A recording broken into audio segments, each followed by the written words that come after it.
A river coughed up a body at dawn, and 12 hours earlier, a bullet-riddled truck burned at the bottom of a Mississippi ravine. One night was all it took to erase Willie Flint Lee from the world and turn Highway 13 into a crime scene straight out of a thriller.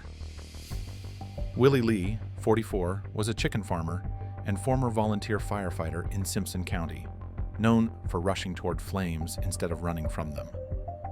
On Sunday, 10 August 2009, he slipped into his usual pew at Weathersby Baptist Church, chatted with friends in the parking lot, then spent the afternoon checking brooders and fences.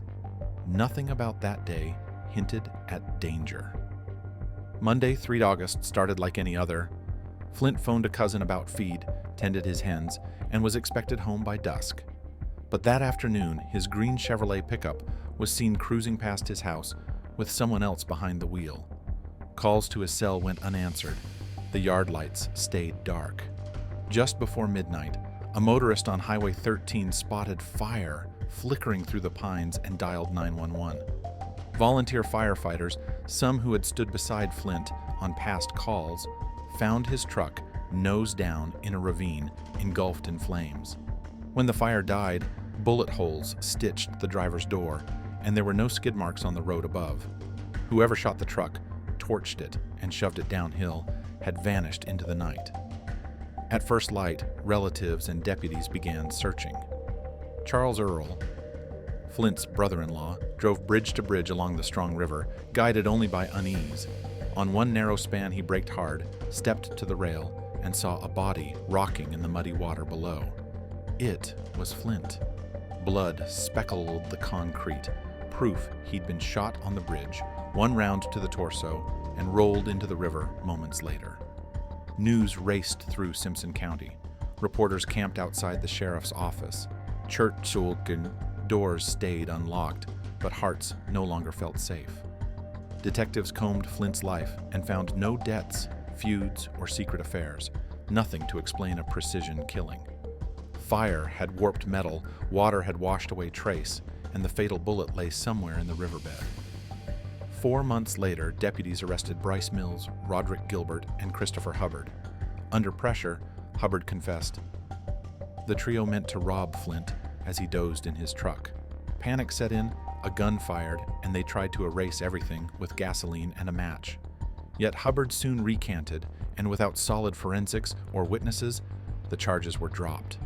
The suspects walked, and the file slid into cold case limbo.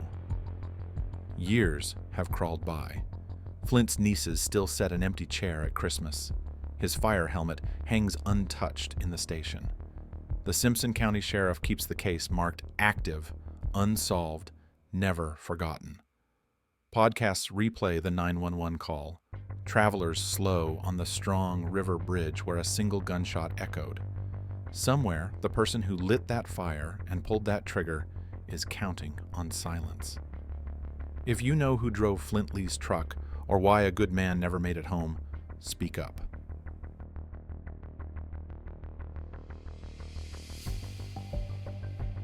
Summer sunrises in British Columbia should illuminate glaciers, not reveal evidence of an execution.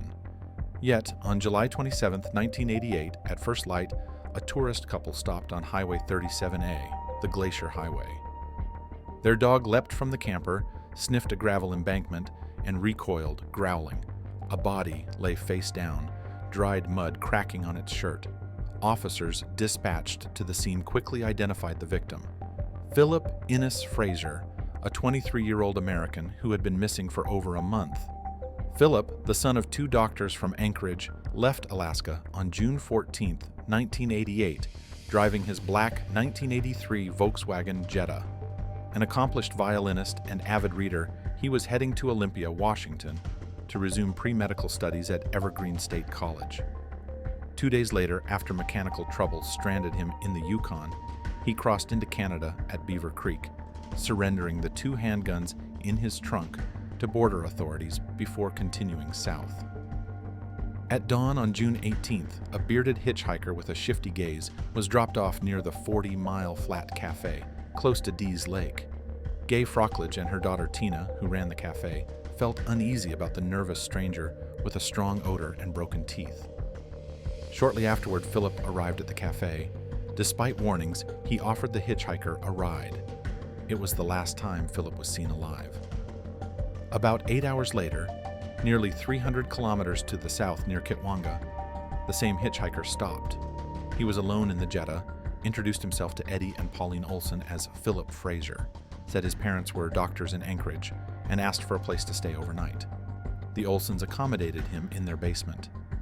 Before dawn on June 19th, the man showed off 2 wallets, tightened a fan belt under the hood, and hastily drove away. That evening, the Volkswagen was found burnt out in a car wash bay in Prince George, nearly 400 kilometers further south. The interior had been emptied and set ablaze. Only the serial number and a twisted frame confirmed the vehicle's identity. Passports, bank cards, checkbooks, violin, and sketchbooks, everything had vanished. 40 days passed before tourists found Philip's body on that gravel embankment, 52 kilometers east of Stewart. An autopsy revealed he had been shot at close range with a handgun, likely on the same day his car was torched. His murderer continued southward, stealing Philip's identity and trying to erase every trace. To this day, the suspect remains nameless. A white male, approximately in his 20s at the time, around 5'9", stocky, with a noticeable belly, wavy brown hair, and severely damaged teeth.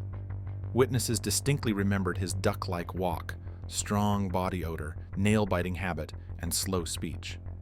At the Olsons, he even offered to sell the Jetta to buy a plane ticket. In 1992, the television show Unsolved Mysteries aired a composite sketch, briefly reviving the investigation. In 2008, the Royal Canadian Mounted Police admitted they had no solid leads. Some criminologists speculated about a connection with serial killer Michael McGray, active around that period, but no evidence has ever substantiated this theory. Philip's identification documents have never resurfaced. On June 5, 2014, Philip's father, Dr. Robert Fraser, died without knowing what had become of his son. His mother, Dr. Shirley Fraser, still listens to every new testimony, hoping for resolution. The RCMP keeps the case marked active, a roadside stop, a casual conversation, or a forgotten memory. Any fragment could finally deliver justice and restore the journey Philip Fraser never completed.